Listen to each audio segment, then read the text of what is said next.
Hey, hey, hey, good morning, good afternoon, depending on where in the world you are joining us from. As always, I'm Jessica Hayes, founder of the Lockbox Advantage, and I'm really excited to chat with you guys today.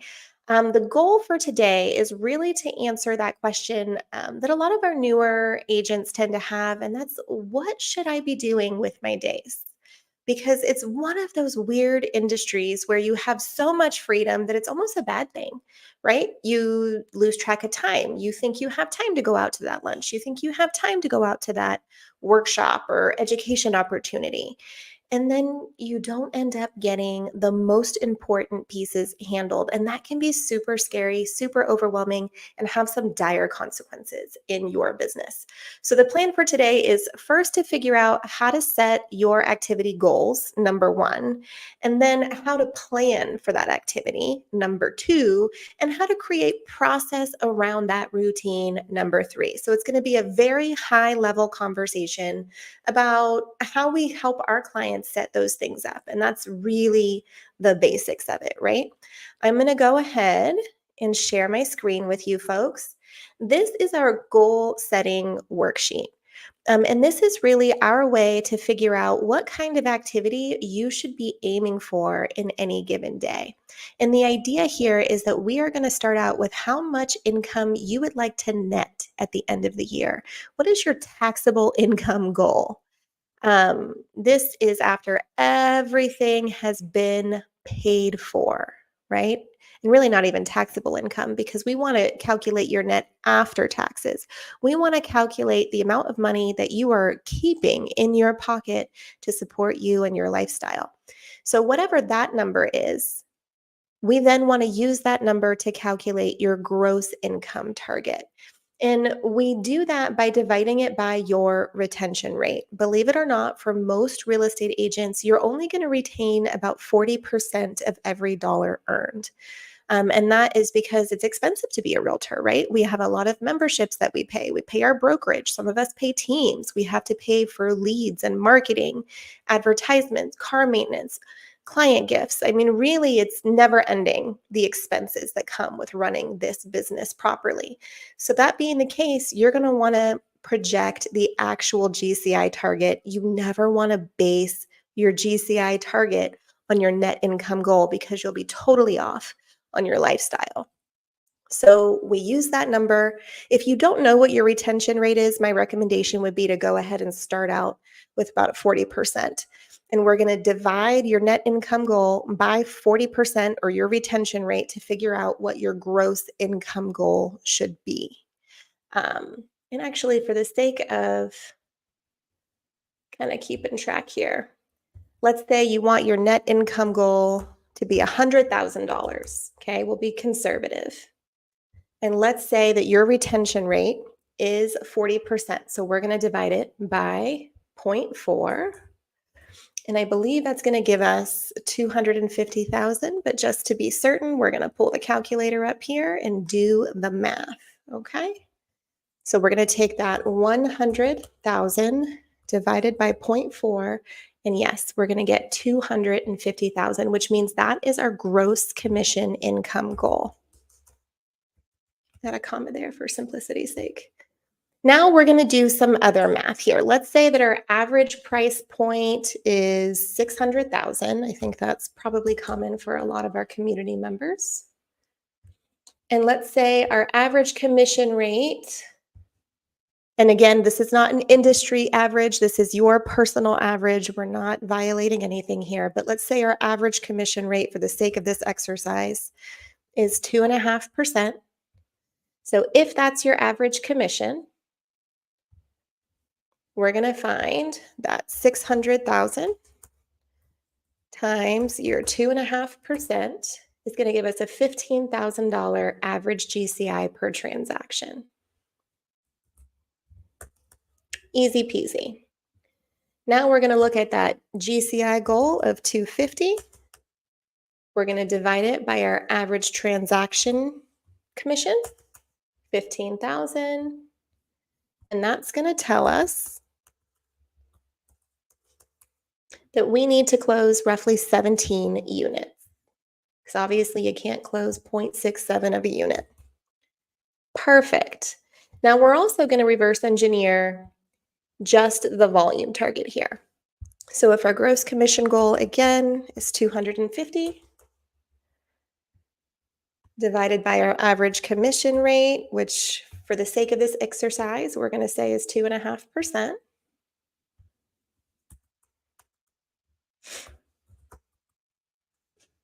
And we see that our target volume is 10 million in this example.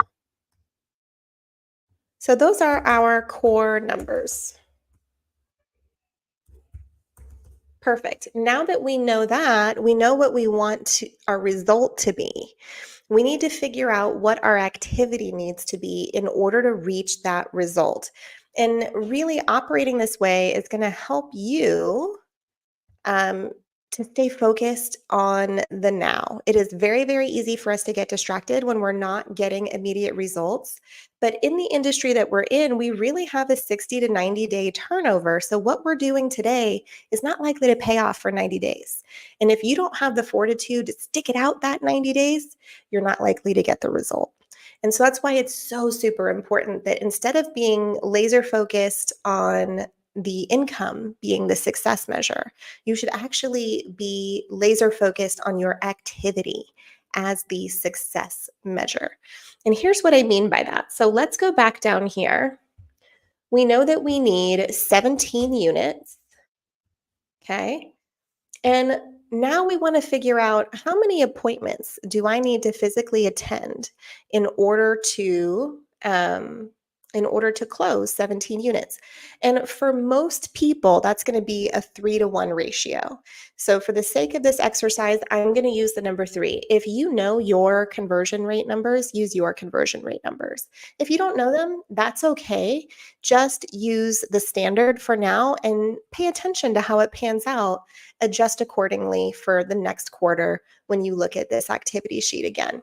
So we're looking at 3 times 17 here is going to tell us we need to attend 51 appointments over the next 12 months, according to this goal, okay?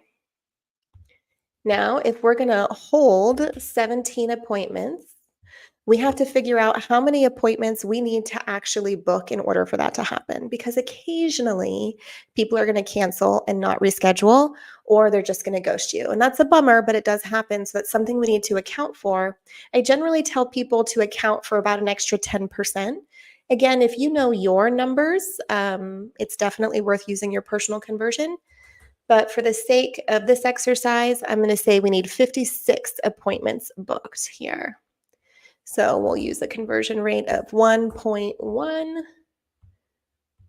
for 56 appointments booked. That's the target. We want to book 56 appointments now. Now, if we are going to book 56 appointments, we need to figure out how many people are we needing to talk to in order to book those 56 appointments.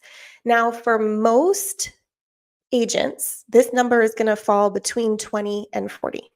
If you are somebody who is super sphere centric, you really pull your business from referrals and SOI, you're probably going to be much closer to that 20 conversations to 1 appointment number.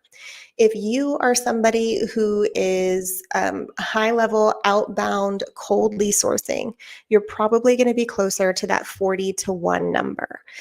For the sake of this exercise, I'm going to say 30. We'll put it right down the middle. If you know your numbers, even better. If not, my recommendation would be to start around 30. So that's what I'm going to do here. We're going to take that 30 times 56 number, and we get 1,683 conversations is our goal. Oh gosh, what was that? 1683. Okay. Now, I don't want you to freak out here because that looks like a huge number, but that is for the total year. No need to fret, not at this point.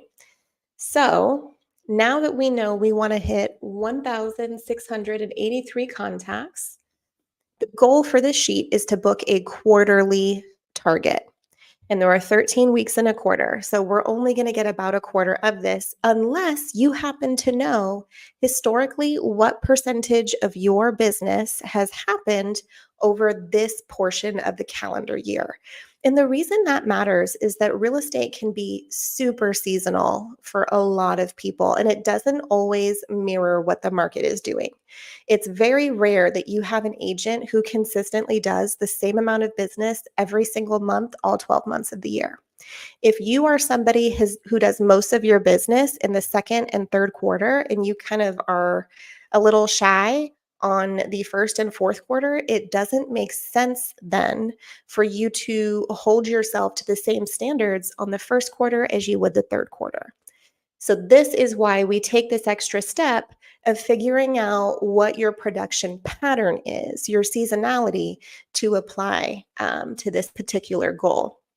For the sake of this exercise, I am going to pretend that it's 25%, but I would really encourage you to go through and look at your history of production to figure out what percentage should be applied here. If you're a brand new agent, if you're just getting started, start with 25%. It's fine. Just know that as you're moving forward, it's going to make sense for you to track that so you have more realistic and more tangible goals for the following years. So for this case, we're going to take that 1683, multiply it by 25%, and we now need to have 421 contacts over the next 13 weeks. There we go. So we've got 421 contacts. And now we need to figure out how many weeks of the next 13 weeks are you going to be actively engaged in prospecting. And this, I really recommend you pull out your calendar and be honest with yourself about this. Do you have a birthday in the next 13 weeks? Does your spouse or your child have a birthday? Is there an event that you're going to? Are you going on vacation? Is there a holiday that is a big deal for you and your family? Is there anything that's happening that is going to prevent you from actively prospecting in any given week? And if there is, you want to adjust your goals accordingly. It doesn't mean that you don't do the work. It just means you spread it out in such a way that you still reach your goals without having to panic about taking that break. So for the sake of this particular exercise, I'm going to estimate that we are working 10 out of the next 13 weeks. Okay, that's my goal. 10 weeks, I know that I am not going to actively prospect. 3 weeks out of the next 13 weeks. Who knows what's happening? So with that, simple enough math, right? We're going to take that 421 number, divide it by 10, and now I know I need to hit 42 contacts per week. Now I need to figure out, okay, if I need to talk to 42 contacts each week, how many days a week am I committed to actively prospecting? Whatever that looks like for you. It could be hitting the phones, it could be doing open houses, it could be attending networking events, you could be really great at happy hour, you could door knock. I mean, you can do any number of things as long as you're generating conversation. For the sake of this exercise, I'm going to say that I am actively prospecting 5 days a week. And that is going to tell me then, let me pull up the calculator one more time. I think I closed it out by accident here. So we've got this 42 number divided by 5 days a week. I know that I need to talk to 8.4 people every single day. Now you can't talk to 0.4 persons. So I'm going to go ahead and round it up to 9, knowing that that should push me over my goal if I'm meeting my conversion metrics. And that's where I want to be. So my new laser focus is going to be to talk to 9 people per day, 5 days per week, and 10 weeks per quarter. That's it. That's the only thing I'm going to care about. That is how I'm going to measure my success as a real estate agent. Because I know that if I meet those metrics, then I am absolutely going to achieve my financial goals. And that becomes critically important. So with that in mind, I'm going to go ahead and give you a sneak peek here through our planner This is what our daily tracker looks like. Every single day, what are the things you are doing that is propelling your day forward? And I'm going to walk you through this. You guys are welcome to get a hold of this download if you email me because it is not on the website. But any sort of tracker that you can use according to your metrics to keep you on track is going to work just fine. Okay. This is a really necessary tool. If you prefer something virtual and digital, create it for yourself, make it happen. All right. So I'm looking at this here, guys. This is what you need to know. What is the date? What is your goal? What have you pended? What's your YTD? Think about what your one thing is today. What is the one thing that you absolutely have to accomplish in order to feel good about your day? Is it just talk to 9 people? Is it host an open house? What is it? What is your one thing? Focus on gratitude every single day. I know it sounds cheesy. I promise you, it actually has an impact on your productivity. And then it's a matter of tracking both your attempts and your contacts. Every time you dial a phone, that's an attempt, regardless of whether or not someone answers. Okay. Now, once they answer and you introduce yourself, hey, I'm Jessica Hayes with Pineapple Brokerage, I'm reaching out, blah, blah, blah, they can say, I'm not interested and hang up. It doesn't matter because I made a contact and my goal for the day was to make 9 contacts. Remember, we're only expecting a win 1 out of 30 times. And that's a big piece of this, you guys. It's very easy to feel discouraged when you talk to 9 people and all of them say no. But you have to remember that is a part of the plan. We have calculated a formula here that has set you up for success, knowing that you might get 9 no's in a row, and that is 100% okay. You still need to feel like you accomplished what you needed to accomplish. Allow yourself to feel success even when it's not immediately fruitful.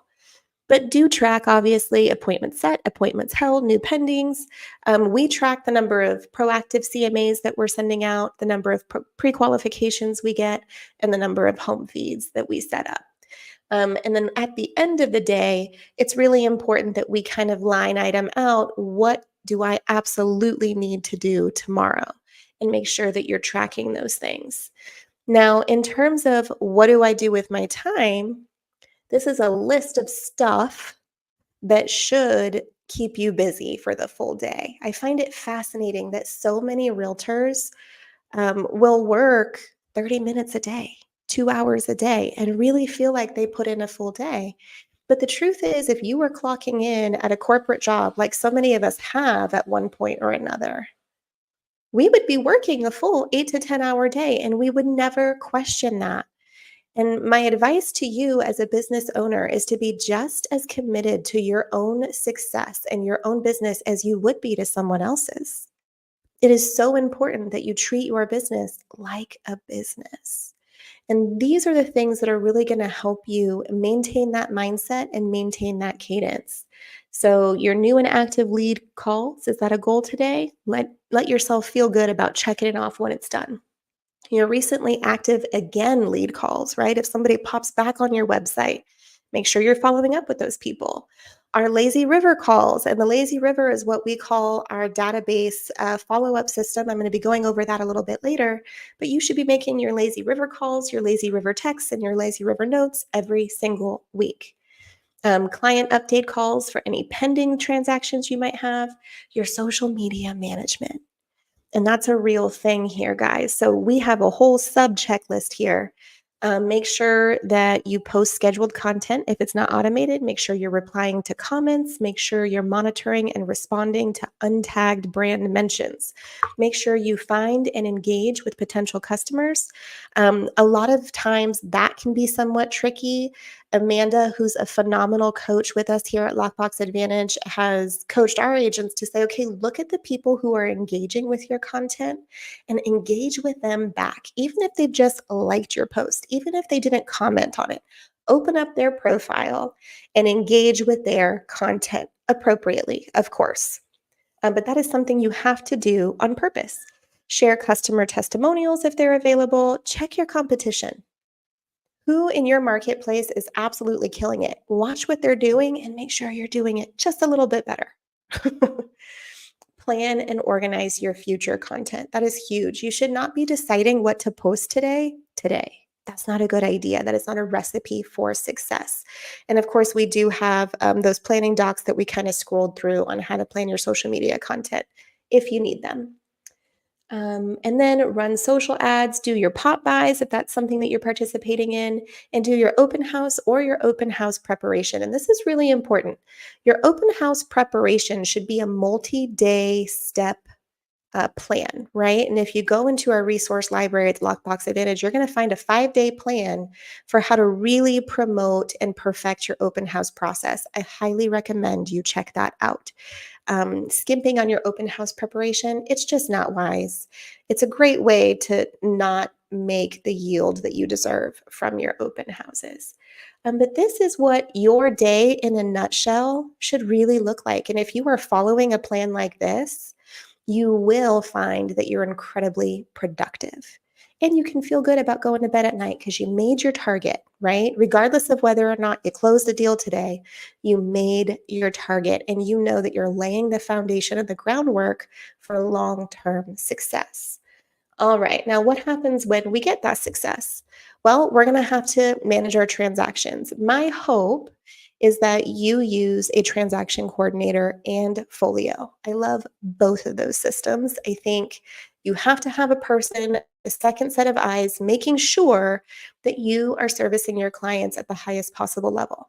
I also love Folio. And for those of you who don't know what it is, Folio is like a landing page for each of your transactions. It's client facing. It has a really clean timeline for everything that's going on. There's a little slot for documents so that everything becomes very easily accessible for you and your client. And then there's an area for all of the important information your client is ever going to need in that transaction. Their vendors like the home inspector, the lender, the agent, the title company, whatever is going on there, all accessible to the client. Also, I like to put things in like how to change your voter registration, update your address with the post office, all of the applicable utilities that are applied to that particular home, the school board information, school registration information, if their kids happen to be changing schools. If you can be the person, the agent that provides all of that information in a user-friendly, easy-to-view platform, you have already won the client experience competition, right? Folio does all of that for you and more. It's a great, great system and it's super affordable. And I think we still have a coupon code for that actually in our resource library. So I would definitely check that out because it's a phenomenal platform.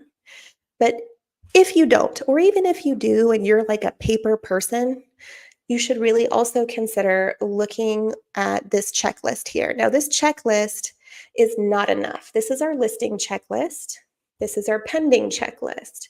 Now, what I want you to understand about these checklists is that they are generic, okay? They are not going to be specific to your state or your local. So if you have extra disclosures or extra rules or extra brokerage forms that need to be accounted for, you're going to have to add them to this template.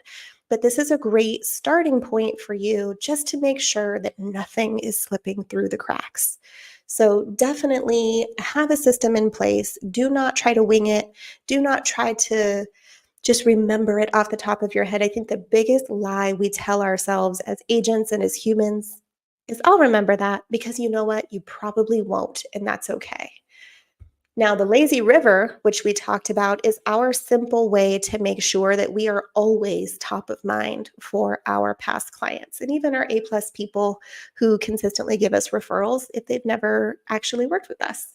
So every single month, we're giving an automated educational video, and it's super important that it's educational. We want to always be providing value. We do not want to spam anybody's inbox. Nobody likes that, right? We want to make sure we're giving a relevant market update. That means we are not giving a statewide market update or even a county-wide market update. You should be delivering something that is specific to that consumer's address. And you can do that through all kinds of systems. A lot of CRMs have that feature already built in. I know Lofty does, which is what we use on our real estate team, and it's great. Cloud CMA has a product that works really, really well. I think it's called Home Beats. There's a lot of options out there. Just make sure that you have it in place. And then we have one personal touch every single month that's broken up into quarterly activities. So there's 3 months in a quarter. Every month, you want to either make a phone call, send a text, or send a note. And when I say send a note, I actually mean like with a stamp. A lot of our agents have evolved, and now instead of sending a note with a stamp, they are sending a note via DM. That's fine. There are no rules other than you have to be ever present. Now, personally, I like a stamp because I think not a lot of people are showing up in the mailbox anymore. And I'm old school, I'm kind of old, and I think my clients really appreciate it. But that's something for you to consider. Pro tip there again are 13 weeks in a quarter, 26 letters in the alphabet. So that means if you make a point to cycle through 2 letters for each task every single week, you are going to ensure that everyone gets every activity on a consistent basis. Now, this little table here is showing A, B, C, D, E, F for the sake of simplicity.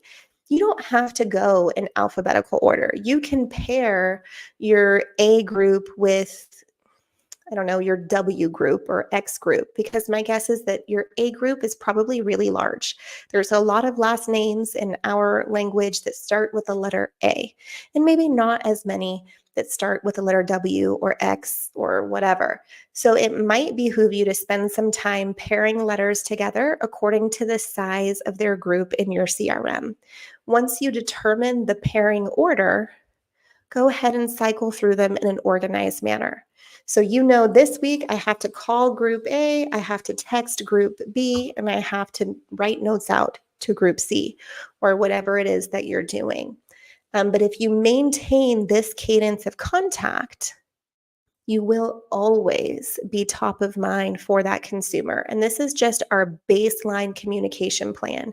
We do have a lot of supplemental communications that take place, right? We've got deals of the week, we've got client appreciation events, we've got property announcements and proof of production, but this is our baseline. And if this is always happening, you will do a really, really great job of continuing to build and maintain that client relationship. We're going to talk a little bit more about that next week, actually. Lastly, we've got social combing, which I highly recommend you check out. This is our way of making sure that we acknowledge major life events outside of social media, right? So I like presents. If you're not a present person, that's okay. You can do cards, you can do phone calls. A comment is not sufficient, right? So this is where you go above and beyond to acknowledge a life event for one of your clients. And again, this is something we're going to go into way more in depth next week. Next week, we are going to be talking about how to strengthen and build your post-close client relationships. But that's what I've got for you today, guys. Hopefully that was helpful. My recommendation to you is to just be intentional. If you have a set goal in mind, I need to talk to 9 people today. It is okay if you talk to 9 people in 3 hours. It's also okay if you talk to 9 people over the course of 10 hours. As long as you do that before you let your head hit the pillow, I promise you, you're going to build a consistent business. And I know that's the goal for all of us here. With that, have a great week. I hope to see you next week, and I'll talk to you later. Bye, guys.